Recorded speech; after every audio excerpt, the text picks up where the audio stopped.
Hi guys! So for today's video nga ay gagawa tayo ng aming favorite na fresh lumpia. Na talagang pag natapos mo nga ang video na ito ay mapapagawa ka din. Dahil alam kong natatakam ka din sa mga gantong luto na bukod nga sa masarap ay talagang very healthy nga ito. Kaya naman, ilisten nyo na nga itong mga ingredients na nagamit ko dito. Bali, ang una ko palang ginawa dito ay nagisa muna ako ng bawang at sibuyas. At ang sinunod ko na nga din ay itong carrots natin, kamote at itong singkamas natin. Tapos, nakadepende na nga sa inyo guys kung gaano nga karami yung gagawin yung fresh lumpia. So, dahil marami nga kami dito, kaya naparami din yung paggawa ko nito. Ayan, sinunod ko na pala dito ang ating Baguio beans. Tapos, naglagay din ako ng mga pampalasa gaya ng pepper at salt. At kung gusto nyo din lagyan ng chicken ay pwede din. So, optional nga lang ito guys. At sa mga pampalasa din ay okay na ang paminta at asin. Then, haluhaluin lang natin ito ng at least 5 minutes. Tapos, pagtapos na ay pwede na natin ito i-rest para palamigin. Kaya habang pinapalamig nga natin yung naluto nating gulay, ay gumawa na din tayo dito ng ating butter mix para sa ating wrapper. Bali, paghaluhaluin lang natin yung 1 cup of all-purpose flour,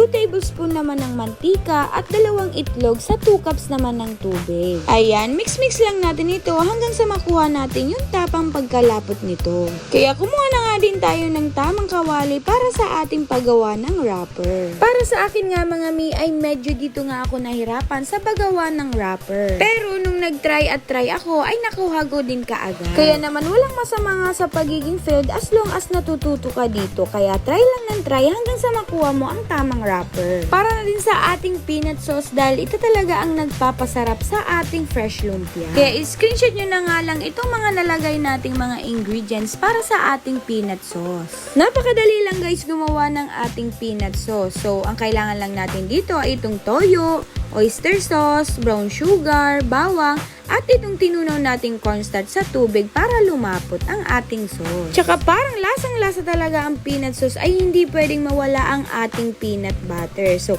2 tablespoon lang ang aking nilagay. Then, paghalu-haluin lang natin ito para mahalo talaga yung lahat ng mga ingredients na nilagay natin. At ayan, pag once na nakumulo na to ay okay na ito. So, i-rest lang natin ito para lumamig din. So, ito na nga mga middle nakaset up na ang lahat. Itong gulay natin, lettuce, lumpia wrapper, at itong ginawa nating sauce. Kaya bago nga tayo dito magbalot ng ating fresh lumpia ay talagang malinis po ang aking kamay. Kasi nung nagtry ako nitong mag-plastic gloves ay hindi talaga ako komportable dahil dumidikit talaga yung mga gulay niya. Ayan, ganyan nga yung pagbalot ko guys. So kumukuha muna ako ng wrapper, tapos isang dahon ng lettuce, saka ko nilalagay dito yung gulay.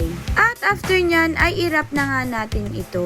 O diba, ganyan nga lang kadali gumawa ng ating fresh lumpia. Kaya kung nagbabala ka nga nitong pagkakitaan ay pwede nyong ilagay dito sa ating plastic container o kaya naman sa styrofoam. Pwede nga natin ito mabenta ng 25 pesos kasi medyo maliit nga yung pagkakagawa ko compare sa iba. Pero nakadepende pa din yan guys sa pagkukosting nyo at sa mga ingredients na ginamit niyo. Tsaka para talagang sumarap lalo ay di pwede mawala itong kapartner ng ating fresh lumpia, ang peanut sauce. O diba, ganun nga lang kadali gumawa ng ating homemade na fresh lumpia. Na talaga namang bagay na bagay to isabay sa handaan anumang okasyon, lalo na kung ang iba ay mahilig talagang kumain ng healthy. Kasi ako mga mi, kahit hindi na mag-rice ay okay na talaga tong kainin ang ating fresh lumpia. Kaya naman kung fan ka talaga sa mga healthy foods ay pwede nyo na itong itry. Kasi bukod nga sa madali lang siyang gawin ay mura lang yung mga ingredients na nagamit natin dito sa ating paggawa ng fresh lumpia. So yun lang guys, thank you for watching, bye bye!